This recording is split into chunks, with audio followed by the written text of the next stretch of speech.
The point of a walk is that you walk, Kelnemon remarked. He still wasn't quite sure if Furcar understood that. They had gone for walks several times recently, and Furcar tended to ask where they had been going and what the point was. Yes, Furcar agreed, somehow managing to imply that Kelnemon was completely insane. But now we're searching for something, and a search is best done with technology, like scanners. He did have a point, as much as Kelnemon hated to admit it.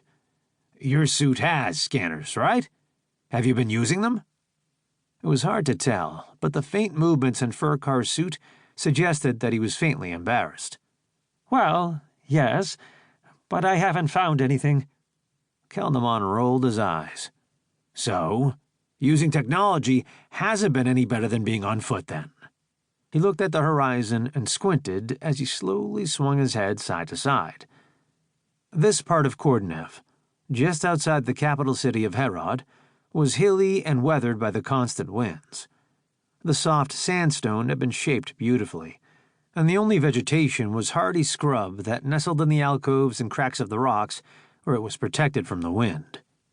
I'm amazed that life ever took hold here, Furcar stated, after a moment. Why? Kelnemon felt almost offended. There's no water. Kelnemon laughed. Of course there's water. Come, I'll show you. He knelt near a long crack in the top of the rock. See those plants? How their leaves are so thick? They hold water inside. When it rains, the water pools here in the crack, and the plant sucks it up through the roots, which are under the ground. If you're lost out here, you pull the plants up one by one and eat them for the water inside. And if you're an aquatic life form? Furcar asked, somewhat prickly. Well, Kelnemon scratched his head. No, there's no water like that, I suppose.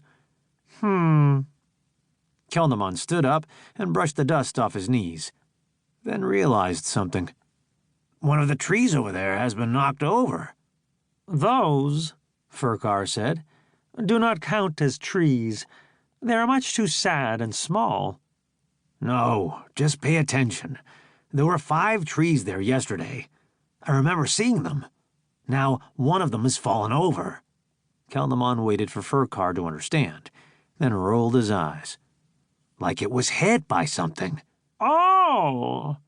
Furcar concentrated on the horizon. Yes, I just got a burst of radio static. Come with me! Kelnemon was already running toward the hill, which was about a quarter of a mile away. I'll show you the path! This would be easier in a hopper! Furcar called after him, but he followed, each of his footsteps accompanied by a clank. They were about halfway up the hill when a bolt of energy whizzed over their heads and both of them ducked. Kelnemon lost his footing and tumbled down the hill while Furcar yelled something. Just get to cover! Kelnemon called. He wedged himself behind a nearby boulder and peeked out. He didn't see anything. Another burst of shots came from the trees nearby, and when the smoke cleared, he was able to make out a spidery shape. It was a turret of some sort. Furcar? I'm all right, Furcar called back. I said it's not sentient, and it's of Jotun make. What?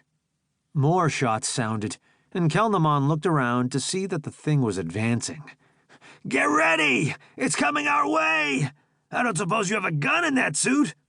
Not one that can take that out! There was muttered, untranslatable swearing in Jotun.